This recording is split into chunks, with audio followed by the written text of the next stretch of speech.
Sakitan ka sa 2024 bangon, padayon lang gyapon sa 2025, you can do it. Oh, motivational speaker. What's up, di amigo? Mayong adlaw sa imo. This is my first video for this year. Dili siya first video pero first video nga ing-ani. Kay last year man tong in-ani po.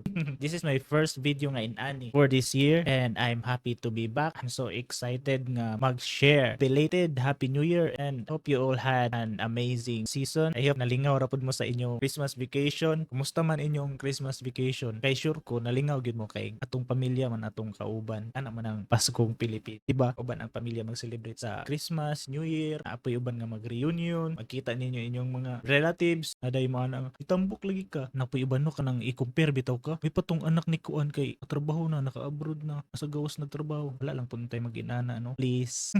I hope wala na mag-inana. No, pero kung nabitaw mag-inana, ignore nato na kay kung mental health. Anyway, sa ako pod, lingaw ra pud ko sa akong Christmas vacation kay kauban ako akong family, nag-vacation mi, nag-isuroy. Nindot man gud ang makauban natong pamilya kay muratag maka-recharge, di ba? Take a break sa mga kakapoy sa trabaho, eskwela, pero napoy uban nga break pero na mga assignment dala, especially sa engineering o architect na ay drawing unon, na Christmas vacation nga na ay plates. Shout out. Sige lang kay naman ay katumbas nga reward, di ba? Kung may tiyaga, may bisaya. Kung sa may kanang kuan. Karon kay bag-ong tuig, uso man gid nato ng mga New Year's resolution no. Sample ka ng kuan, mag-gym og 30 minutes, paway og isa ka tuig.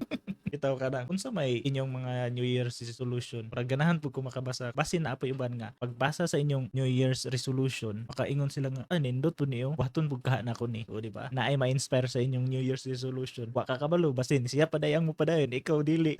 Sige lang ana man na. Pero kung nganong kung New Year ipabag-utan nila. Dayon kung birthday, ingnon ta nga ayaw pagbag. What if imong birthday kay New Year? Ara na sa imo kung mag New Year's resolution ka or dili. Kay ikaw ray nakabalo sa imong kaugalingon. Okay? Then ako, sa man pud akong bag-uhon na. Kaning kuan siguro pugong sa akong buhok. 4 years na ni sa ako wala gid ni nawala. Kay kani 5 years naman ni akong buhok pulihan na ako ni. Wala gid ni siya nawala upat ka tuig. May kay kumamping no.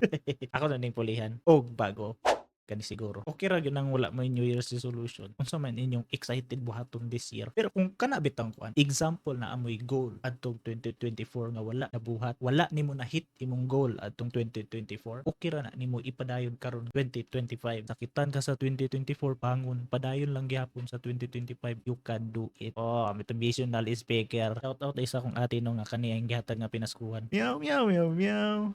Uy, shout out pod kang agaw Zer El Tagon. Tomorrow to 2025. Let's go. Wee! Sheesh.